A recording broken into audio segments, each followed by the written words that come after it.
भजन करो उस रब का जो दाता है कुल सब का। वो कौन है कुल सब का दाता? गीता जी अध्याय नंबर 7 के श्लोक नंबर 12 से 15 तक तो गीता ज्ञान दाता बताता है कि जो तीनों गुणों की उपासना करते हैं, रजगुण ब्रह्मा, सतगुण विष्णु, तम गुण शिव जी की, जिनका ज्ञान हरा जा चुका है, इनसे आगे किसी की वो सुनने को तैयार नहीं है, उनके विषय में बहुत कुछ कहा इसके अंदर। वो रिजेक्ट किए हैं और कहा कि ये मेरी भक्ति भी नहीं करते। फिर अपनी भक्ति के विषय में गीता ज्ञानदाता श्री कृष्ण में बोल रहा है, सरपुरुष 21 ब्रह्मांड का स्वामी प्रभु साहब ये कहता है मेरी भक्ति भी 4 प्रकार के करते हैं, अर्थार्थी, आर्थ, जिज्ञासु और ज्ञानी। ज्ञानी को छोड़कर तीनों को भी रिजेक्ट कर दिया कि ये भी अपने पास मोक्ष मार्ग नहीं इनके ग्रहण करते। ज्ञानी है तो अच्छी आत्माएं, परमात्मा के लिए घर भी त्याग दिया, इनको ये भी समझ में आ गया कि अन्य उपासना नहीं करनी चाहिए एक ब्रह्म को छोड़कर।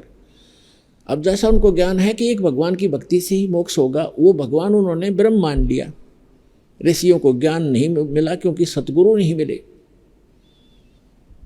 गुरु बिन काहू न पाया ज्ञान ना, जो थो था भूसड़े मूड किसाना। गुरु बिन वेद पढ़े जो प्राणी, और समझे न सार रहे ज्ञानी।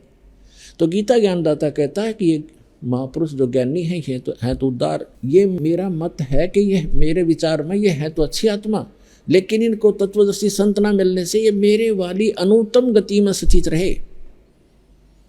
इनकी भी जन्म मृत्यु समाप्त नहीं हो सकती, क्योंकि गीता ज्ञानदाता स्वयं कहता है गीता अध्याय नंबर 2 के श्लोक नंबर 12 में, गीता अध्याय नंबर 4 के श्लोक नंबर 5 और 9 में, गीता अध्याय नंबर 10 के श्लोक नंबर 2 में कि अर्जुन तेरे और मेरे बहुत जन्म हो चुके हैं, तू नहीं जानता मैं जानता हूँ।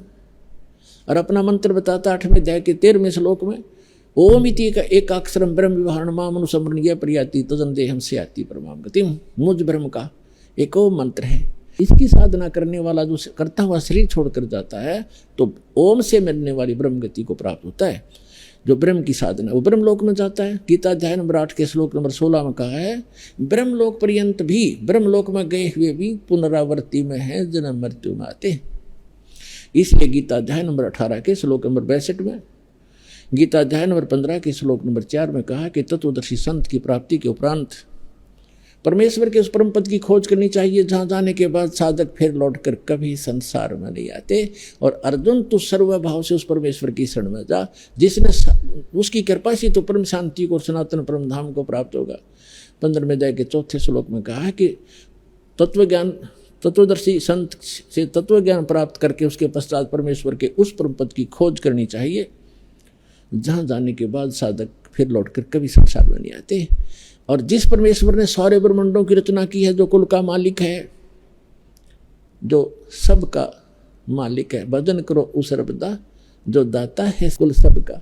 गीता अध्याय नंबर 15 के श्लोक नंबर 16 और 17 में 3 पुरुष बताए, सरपुरुष, अक्षर पुरुष, और तीसरा जो परम अक्षर ब्रह्म है, परम अक्षर पुरुष, वही उसके विषय में बताया कि यह लोक तटम अविश्य विभर्ति अवैश्वर है, उत्तम पुरुषत्व अन्य परमात्मा उदाहरते।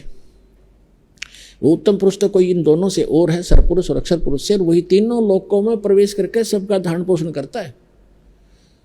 तो यहाँ वही बताया गीता अध्याय नंबर 15 के श्लोक नंबर 4 में कि उस जिस परमेश्वर ने सारे ब्रह्मांडों की रचना की है, संसार रूपी वृक्ष, ये उल्टा लटका संसार रूपी वृक्ष जो जिसकी जड़ जो मूल है वो अपरम अक्षर ब्रह्म समझो, तो पूरे पेड़ को जड़ से ही आहार मिलता है, उसी से उसका पालन होता है।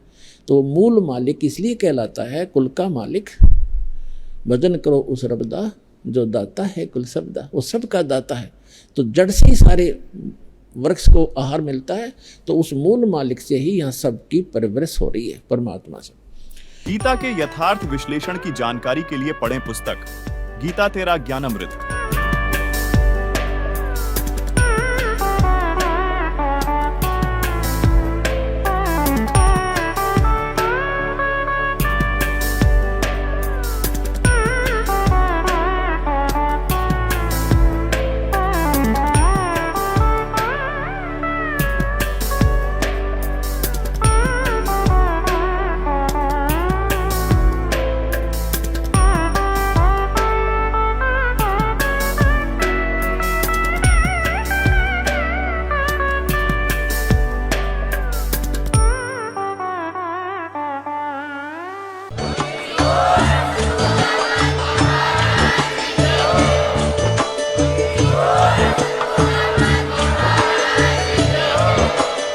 आप सुन रहे थे जगत गुरु तत्वदर्शी संत रामपाल जी महाराज जी के मंगल प्रवचन। अधिक जानकारी के लिए विजिट कीजिए हमारी वेबसाइट www.jagatgururampalji.org।